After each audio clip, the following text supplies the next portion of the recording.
안녕하세요. 21년도 메가랜드 평가단 22회 해설 강의인데요. 이번 시간부터는 민법 총칙부터 해가지고 다시 연결해서 문제를 보겠습니다. 첫 번째 보시면 권리 변동에 관한 설명이거든요. 자, 권리 변동에 관한 설명 중 틀린 거다라고 되어 있는데, 갑이 자신의 토지 위의 건물을 신축한 경우에는 소유권 보존 등기 없이도라고 되어 있죠. 그래서 187조가 적용이 되죠. 건물에 대해서는 원시 취득할 수 있습니다. 그래서 신축 건물은 등기를 요하지 않는다라는 게 첫 번째고, 두 번째 갑이 자신의 토지 위에 신축한 건물에 을을 위해서 전세권을 설정했다라고 되어 있어요. 전세권을 설정했다 그러면 얘는 설정적 승계가 되죠. 그래서 전세권이든 또는 지상권이 됐든 그 다음에 또는 저당권이다라고 하는 거죠. 저당권이 됐든 전부 다 뭐가 돼? 이건 뭐예요? 설정적 승계가 된다 이렇게 보시면 되죠. 설정적 승계 이런 식으로. 세 번째 갑이 자기 토지상의 을을 위해서 1번 저당권을 병을 위해서는 2번 저당권을 설정한 경우 1번 저당권이 변제로 인하여 소멸이 됐어요. 그럼 2번 병의 저당권이 1번으로 순위가 승진이 된다라고 하는데, 이런 것들을 우리가 작용의 변경 이렇게 이야기를 해요. 작용의 변경. 아니면 여기에다가 뭐가 있냐면 그 임대차 같은 경우는 등기를 보통 안 하잖아요. 근데 등기를 하는 경우가 있죠. 임차권 등기가 이렇게 되면 당연히 이건 뭐가 되는 거예요? 작용상의 변경이다라고 보시면 돼요. 이것도 작용의 변경이다. 그래서 저당권의 순위가 승진되거나 그다음에 임차권의 등기가 돼서 대항력을 갖게 되면 전부 다 이건 작용상 변경이다 이렇게 보시면 되네요. 그다음에 네 번째, 갑이 신축한 건물을 을에게 매각된 경우에 갑의 건물 소유권을 절대적으로 소멸한다라고 되어 있는데, 절대적 소멸이 아니라 얘는 상대적 소멸 이렇게 이야기를 하죠. 이건 상대적 소멸 이렇게 얘기합니다. 그러면 절대적 소멸이라고 하는 것은 갑이라는 사람이 건물을 갖고 있다가 이 건물 자체가 어떻게 돼요? 소실됐다. 건물이 멸실이 된 거죠. 건물이 멸실되면 당연히 얘는 뭐가 돼요? 절대적 소멸이 되겠죠. 근데 매매로 인하여 소유자가 바뀐 거니까, 매매로 인하여 소유자가 바뀐 것은 절대적 소멸이 아니라 상대적 소멸이라고 하죠. 그래서 4번이 X가 됩니다.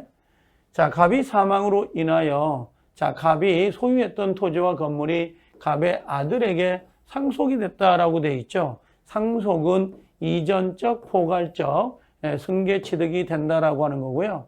만약에 상속이 아니라 우리가 매매로 인하여 이렇게 매매로 됐다 그러면 이것도 역시 매매가 뭐예요? 이전적이 되는 거고요. 그 다음에 이걸 뭐라 그래요? 포괄적 그러면 안 돼요. 여기는 뭐가 돼요? 특정적이라고 그래요. 특정적 승계 취득이다 이렇게 이야기를 합니다. 그래서 매매는 이전적이고 특정적 승계다라고 하는 거 이렇게 하나 정리하시면 될 것 같아요. 정답은 4번이 정답이 됩니다. 그 다음에 이번에 법률행위 목적에 관한 설명 중 옳은 것이다 라고 되어 있는데요. 1번에 법률행위 목적은 법률행위 당시에 확정되어 있지 않더라도 확정의 기준이 마련되어 있으면 유효하다라고 되어 있는데, 요거는 언제까지 해야 되는 거죠? 요 이행기까지라고 했어요. 이행기까지라고 하는 거, 이행기까지 법률행위 목적하고 목적이라든지 그다음에 대금 같은 것이 결정되어 있으면 됩니다. 그래서 법률행위 성립 시에 반드시 확정되어 있을 필요는 요하지 않는다 그랬죠. 그래서 1번은 옳은 정답이고요. 2번의 법률행위 목적이 불능이 됐다라고 돼 있어요. 불가능해요. 불능은 원시적 불능인 경우이든 후발적 불능인 경우에든 무효이다라고 되어 있는데, 원시적 불능은 무효가 되는 거고요. 그다음에 후발적 불능은 뭐가 되는 거예요? 유효가 되죠. 그래서 무효다 그래 버리면 X. 그 다음에 세 번째 법률행위 목적이 원시적 불능인 경우에도 매도인이 그 불능을 알았거나 알 수 있었을 때는 언제나 요게 틀린 거죠. 계약 체결상 신뢰배상을 한다. 이 언제나가 아니라 반드시 누구라고 그랬어요? 매수인. 매수인은 반드시 뭐가 돼야 돼요?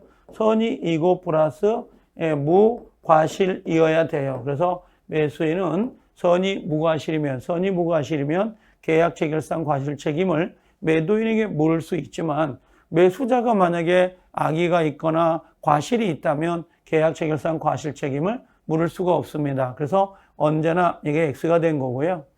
4번엔 당사자 쌍방에 귀책 사유 없이라고 돼 있어요.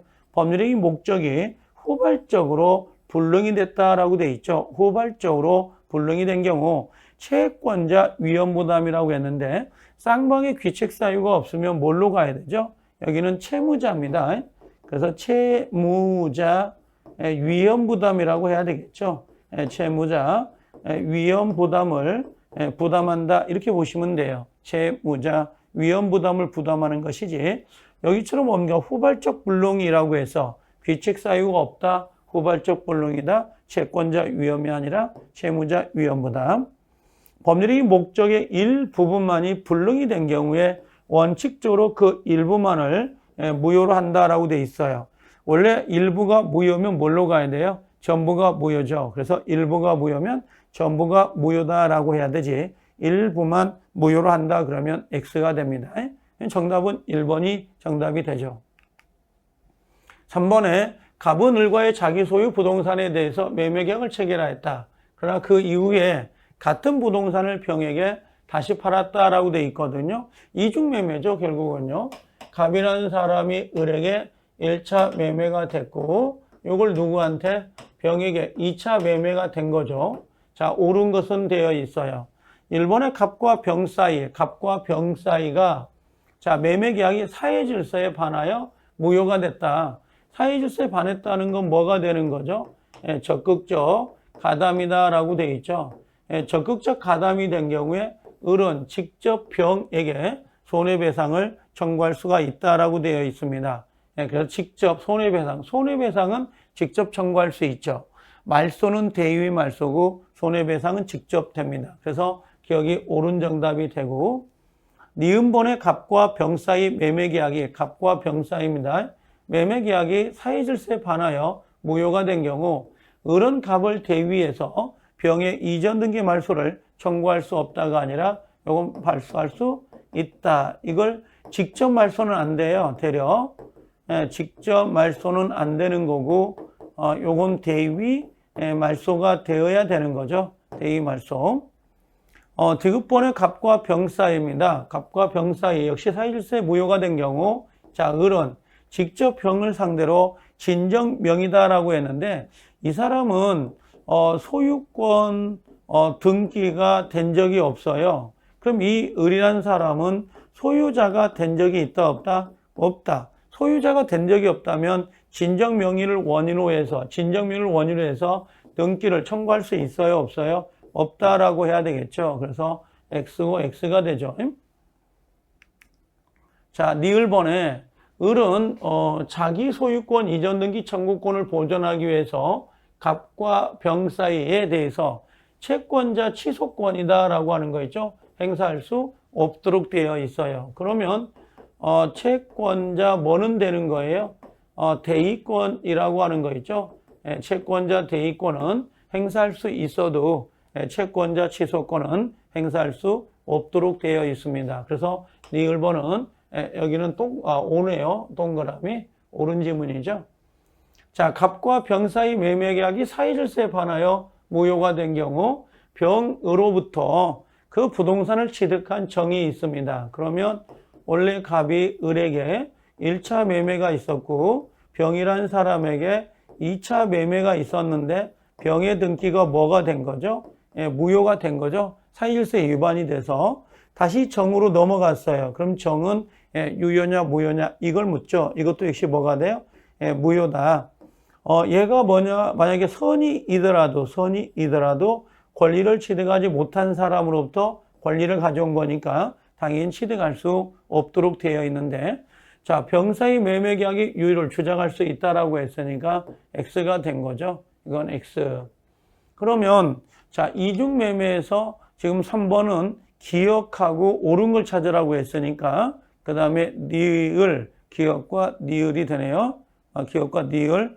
그러면 여기는 4번이 정답이 되네요. 기업과 니을. 이렇게.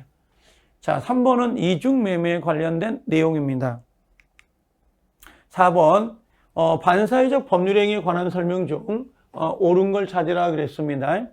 1번에 부척관계 해소를 시키기로 하면서 남자가 첩이 그간 자기를 위하여 바친 노력과 비용 등의 희생을 배상하고 또 장래 생활대책을 마련해 주기 의미에서 금전을 지급하는 약정이 있다라고 되어 있죠. 이것은 유효, 무효. 이건 유효가 되죠. 유효다라고 하는 거. 그래서 첩계약을 단절해요. 첩계약을 단절하면서 뭘 준다는 거죠? 첩계약을 단절하면서 우리가 생활비다라고 하는 거 있죠? 생활비를 지급하기로 약속을 했다. 얘는 뭐가 되는 거예요? 유효 이렇게 정리하면 됩니다. 이번에 법률행위 성립 과정에 강박이다라고 되어 있어요. 강박이라는 불법적 방법이 사용된 데 불과할 때는 강박에 의한 의사표시 하잖아. 그 다음에 의사의 흠결을 이유로 논할 수 있을지언정 반사회적 법률행위라고 할 수는 없다라고 되어 있어요. 그래서 5가 되는데요. 자, 강박이란 글자가 나오잖아요. 그럼 강박은 우리가 보통 반사의 질서가 되느냐라고 묻는다면 안 되는 거고요. 그 다음에 이게 비진이냐고 물어볼 때가 있죠. 비진이도 안 된다라고 보시면 돼요. 비진이도 안 된다. 다만 강박이 나오면 일단은 뭐가 되는 거예요? 유효가 되는 거고요. 다만 얘가 110조 하자 있는 걸로 이건 취소할 수가 있다라고 보시면 돼요. 취소할 수 있다라고 하는 거. 3번의 법률행위 동기가 반사회 질서의 경우에도 그 동기가 표시됐다라는 거 보이죠? 표시되거나 상대방에게 뭐가 됐다? 알려지지 아니한 경우에도 법률이 무효가 된다라고 되나? 자, 이건 X가 됐네요. 왜 그러냐면 지금 여기 가만히 보니까 동기가 표시되거나 상대방에게 알려지지 아니했다라고 돼 있어요. 원래 동기의 불법은 원래는 유효인 거죠. 근데 동기의 불법이 표시가 되거나 알려졌다라면 당연히 103조로 무효가 될 수 있지만 여기는 알려지지 아니했다라고 되어 있거든요. 무효가 되면 안 되고 여기는 뭐가 돼요? 그냥 유효라고 해야 되겠죠. 표시가 되거나 알려져야 무효가 되는 거니까. 네 번째, 반사회적 법률행위에서 당사자가 무효인 줄 알고 자, 이걸 뭐 했다는 거예요? 추인했어요. 그럼 뭐가 되는 거죠? 새로운 법률행위로서 유효가 된다라고 되어 있습니다. 이거 사회 질서를 위반하는 것은 전부 다 요건 뭐가 돼요? 절대적 위반이죠. 절대적 무효이기 때문에 이걸 뭐 추인한다고 해서 이게 유효가 되는 것은 안 된다라고 하는 거. 이건 추인 자체가 들어올 수가 없는 거죠. 이건. 그 다음에 5번의 반사회적 법률행위 무효는 선의 제3자에게 대항하지 못한다라고 되어 있습니다. 선의 제3자에게 대항하지 못한다. 대항하지 못한다가 아니라 대항할 수 있다라고 해야 되죠. 이건요. 절대적 무효는 누구에게나 무효를 주장할 수 있는 거예요. 누구에게나 무효를 주장할 수 있는 겁니다. 그래서 4번에서는 2번이 정답이 되는 거죠. 자, 5번에 반사회적 법률에 관련된 설명 중 판례 중 틀린 거다라고 되어 있는데 1번에 강제집행을 면할 목적으로 부동산의 허위에 근저당권을 설정했다라고 합니다. 그럼 반사회적 행위에 해당되지 않는다라고 했는데요. 강제집행을 면할 목적이라고 되어 있거든요. 그럼 강제집행을 면할 목적으로 부동산의 허위에 근저당권을 설정했을 때는 이건 무효는 될 수 있어요. 통정으로. 통정의 표시가 돼가지고 무효는 될 수 있다 하더라도 이 103조에 해당되지는 않는다라고 되어 있습니다. 그래서 옳은 정답이 되죠. 이번에 부척관계 종료를 해제 조건으로 하는 증여계약은 그 조건만 무효가 되는 게 아니라 증여 자체가 무효다라고 되어 있는데요. 이건 전부가 무효입니다. 전부가 무효다 이렇게 보시면 돼요. 전부가 무효다. 3번에 부정행위 용서대가라고 되어 있죠. 대가로 손해를 배상함과 아울러 가정에 충실하겠다는 서약의 취지에서 저에게 부동산을 양도하되라고 돼 있고, 부부관계가 유지되는 동안 처가 임으로 처분할 수 없도록 제한을 붙인 거 역시 반사회적 무효이다라고 돼 있는데, 요것은 뭐예요? 반사회 질서에 해당이 안 된다는 게 판례예요. 그래서 요걸 찾을 때는 여기 부정행위 용서대가라고 하는 거 있죠? 요걸로 찾으시면 돼요. 이건 무효다 그랬으니까 이건 X가 됩니다. 그래서 3번은 정답이 되네요. 4번에 매도인이 부담하는 양도소득세 하고 나오죠. 그럼 역시 뭐예요? 103조 위반에 해당이 된다 안 된다? 해당되지 않는다라고 되어 있습니다. 양도소득세도 103조 위반이 아니에요. 그 다음에 여기 불법적, 요 증여 과정에 불법적이다. 이게 뭐예요? 이게 강박이거든요. 예, 강박이 적용이 됐다 하더라도 반사회적 법률행위에 해당되는 것은 아니다라고 되어 있어요. 103조 위반이 아니다. 이것도 103조 위반이 아니다라고 하는 거죠. 정답은 3번이 정답이 되는데, 요걸 그 포인트를 잡아가지고 찾으셔야 돼요. 강제집행을 면할 목적 요구하고 부척관계 해제 조건, 그 다음에 양도소득세, 그 다음에 요 강박, 불법적인 방법이 개입됐다 하더라도 103조 위반이 될 수 없다라는 거. 자, 6번에 불공정 법률행위에 관한 설명 중 틀리다라고 되어 있는데요. 자, 1번에 불공정 법률행위에서 공박이란 말 나오죠. 공박이라 하면 급박한 공공을 의미하는 것으로서 경제적인 거라고 되어 있죠. 경제적인 원인에 기인한 것뿐만 아니라 정신적 동그라미, 정신적 원인에 기인한 것도 될 수가 있다 그랬어요. 그래서 공박은 경제적인 거, 정신적인 거 상관이 없다라고 하는 거. 그 다음에 이번에 피해 당사자가 공박, 경솔, 무경험 상태에 있었다 하더라도 그 상대방 당사자에게 그와 같은 피해 당사자 측의 사정을 알면서 이용이다라는 거 있죠. 이걸 우리가 뭐라고 하죠? 이걸 폭리의사라 그래요. 예, 폭리의사. 폭리의사가 없대요. 예, 폭리의사가 없었다. 그럼 불공정 법률행위가 성립되지 않는다라고 했습니다.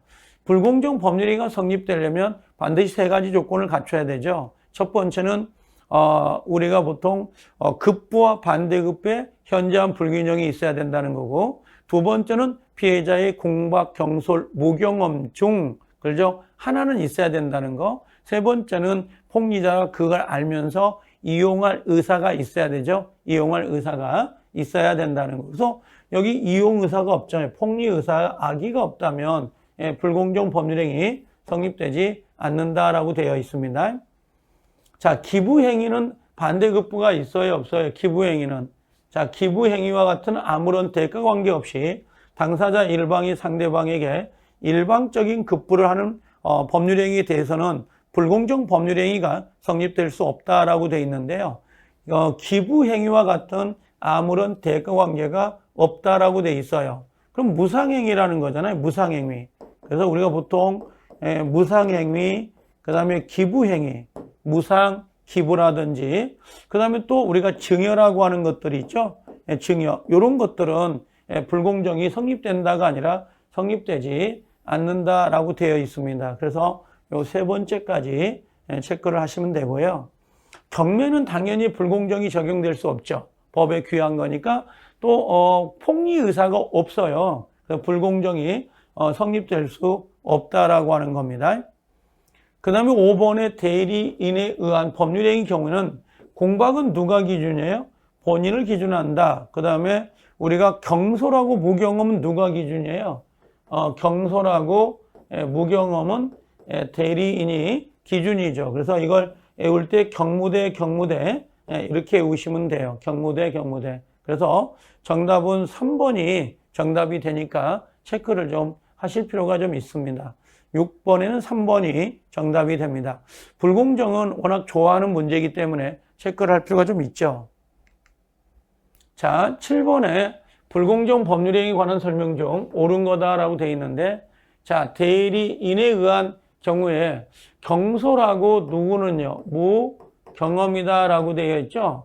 그래서 경솔과 무경험은 대리인이 기준이고, 공박은 누가 기준이어야 돼요? 이건 본인이 기준이 됩니다. 그래서 1번은 X. 이번에 폭리 행위는 피해자에게 공박 상태가 존재한다는 사실에 대한 폭리 의사, 폭리자의 인식만으로도 성립된다 그랬는데요. 요 인식이라고 하는 건 뭐예요? 알고 있는 거죠. 그냥 플러스 뭐라고 했어요? 이를 이용한다라고 하는 거죠. 그래서 인식, 이용의 의사가 있어야 폭리 행위가 적용될 수가 있도록 되어 있습니다. 그래서 2번은 여기는 지금 인식만 있으면 안 된다라고 했죠. 이건 X. 3번의 법률행위가 현저하게 공정을 잃었다. 자, 공정을 잃었다고 해서 궁박, 경솔, 무경험으로 인하여 이루어진 걸로 추정하진 않습니다. 요건 뭐예요? 궁박, 경솔, 무경험을 누가 모두 입증해야 되는 거예요? 피해자다라고 하는 거 있죠. 피해자가 요것을 입증을 해야 된다라고 돼 있어요. 그래서 피해자가 입증을 해야 되는 것이지 뭐 궁박, 경솔, 무경험이 추정되는 것은 아니다라고 되어 있습니다. 추정된다 그러면 안 되죠. 5번의 토지 매매가 4번의 토지 매매가 불공정한 법률 행위로서 무효이더라도 그 토지를 전득한 제3자가 선의인 경우에는 소유권을 취득한다. 소유권을 취득할 수 없죠. 그래서 절대적 무효예요. 절대적 무효니까 요걸 폭리자로부터 물건을 매수한 사람이 선의이더라도 얘는 소유권을 취득할 수가 없습니다. 그래서 X가 됩니다. 5번 민법 104조 불공정 법률행위 요건을 완전히 갖추지 못한 법률행위이더라도 민법 103조 반사회적 법률행위 규정에 의해서 무효가 될 수 있다. 맞아요. 그래서 원래는 우리가 보통 104조가 있잖아요. 근데 요걸 감싸고 있는 게 몇 조라는 거죠? 103조. 요게 하나가 예시라고 했죠? 이렇게 예시가 됩니다. 그래서 104조는 103조에 예시가 되기 때문에 104조의 불공정 법률행위 요건을 갖추지 못했다 하더라도 103조에 의해서 당연히 무효가 될 수가 있습니다. 그래서 5번이 정답이 되죠. 7번은 5번이 정답이에요. 8번 다음 중 불공정 법률행위에 관한 설명 중 타당하고 올바른 것만 짝져진 것은 되어 있는데요.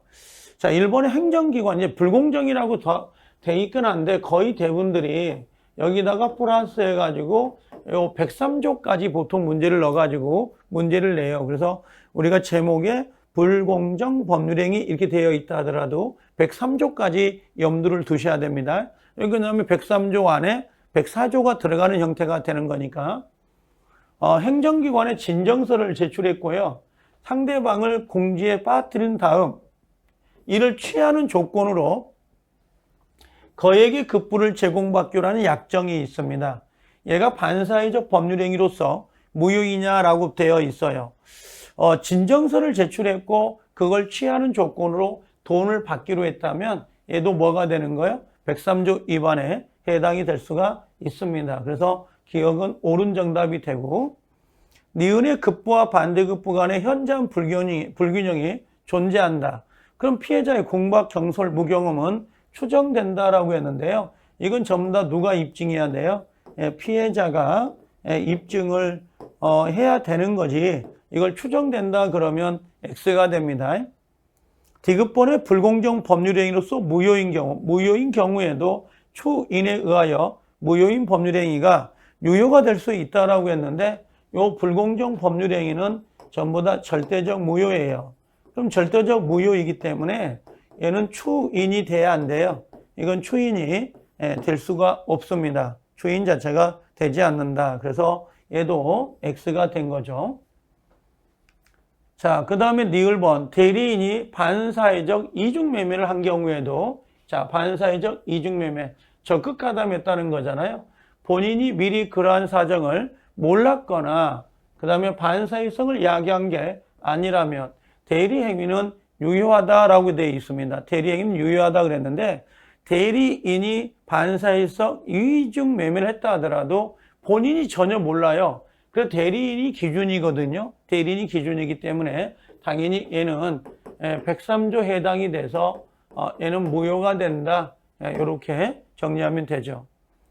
미음본의 불공정 법률행위 채무가 이미 이행이 된 경우에 피해자는 자신의 급부 반환을 청구할 수 있어요. 맞아요. 그래서 요 피해자는 불법의 요소가 있어요. 불법의 요소가 있다 없다?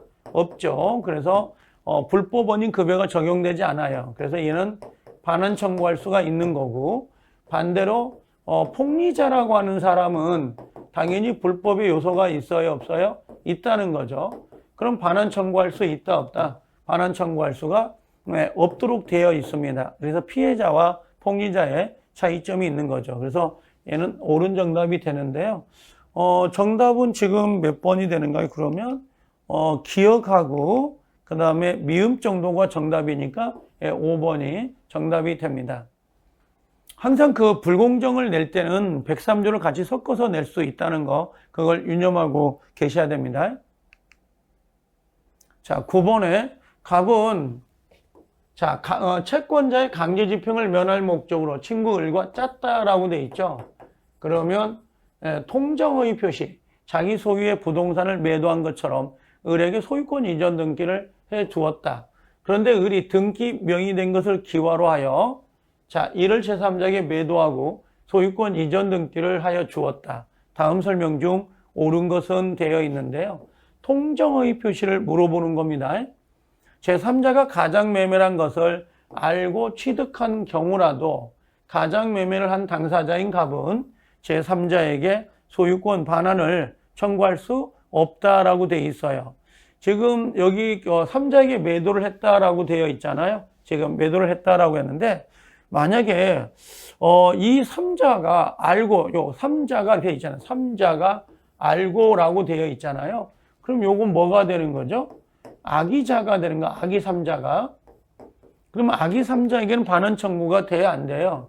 당연히 반환 청구할 수 있는 거고, 반대로 이 사람이 선의 3자였다면 반환 청구가 되나요? 안 되나요? 네, 반환 청구가 안 된다. 이렇게 구별을 해야 되는데 알고 했으니까 악의자죠. 반환 청구할 수 있다라고 해야 됩니다.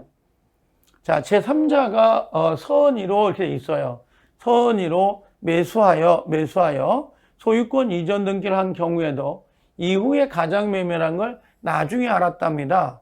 그럼 스스로가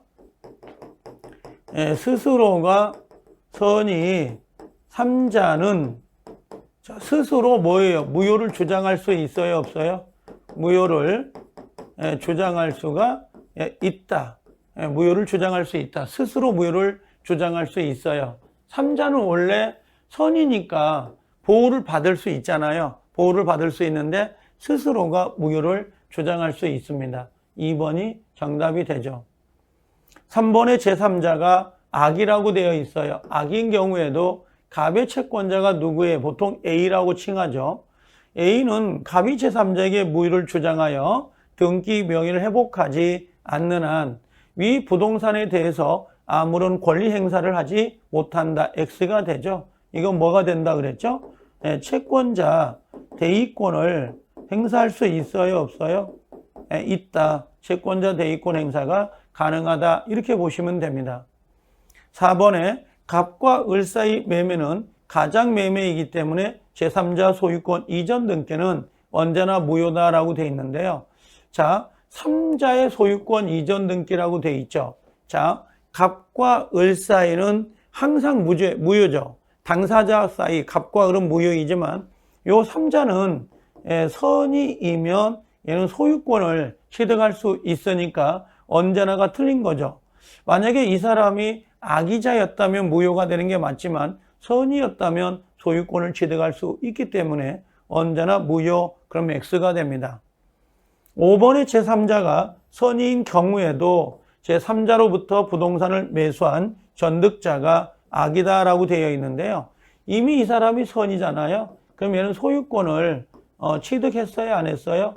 취득했다라고 되어 있죠. 그럼 소유권을 취득한 사람이 나중에 누구예요? 전득자가 악의자였다 하더라도 얘는 소유권을 주장할 수 있어요? 없어요? 무효를 주장할 수 없다라고 해요.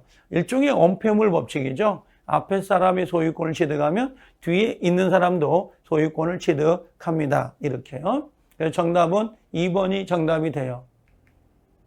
10번에 착오에 관한 설명 중 자, 틀린 거다라고 되어 있는데 1번에 착오가 상대방의 적극적 행위에 의해서 유발이라고 되어 있죠. 원래 착오, 동기착오라고 생각하면 좀 쉬운데 동기착오는 뭐라고 했어요? 동기착오는 원래 착오인가요? 아닌가요? 착오가 아니기 때문에 얘는 유효가 되지만 만약에 착오가 표시됐거나 또는 상대방에 의해서 유발이 됐다. 그럼 요건 착오로 다룰 수 있도록 되어 있어요. 표시가 되거나 유발이 되면, 표시가 되거나 유발이 되면 착오로 다룰 수가 있습니다. 그래서 유발이 됐다 그러면 취소할 수 있는 거죠. 그 다음에 부동산이 양도된 경우 양도인에 대하여 부과될 양도소득세 등의 세액에 관한 착오가 미필적인 장래의 불확실한 사실에 관한 것이더라도 민법 109조 소정에 착오가 될 수 있다라고 하는 겁니다. 우리가 이걸 법률의 착오라고 생각하면 되죠.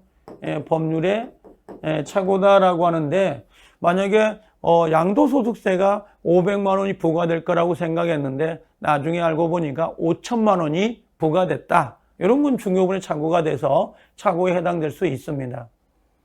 자, 건물 및 그 부지를 현상대로 매수할 경우에 자, 지분이라고 돼 있죠. 그래서 우리가 면적이나 면적이라고 하는 거 있죠. 면적이나 그 다음에 지분, 그 다음에 수량, 그 다음에 가격이 있습니다. 가격.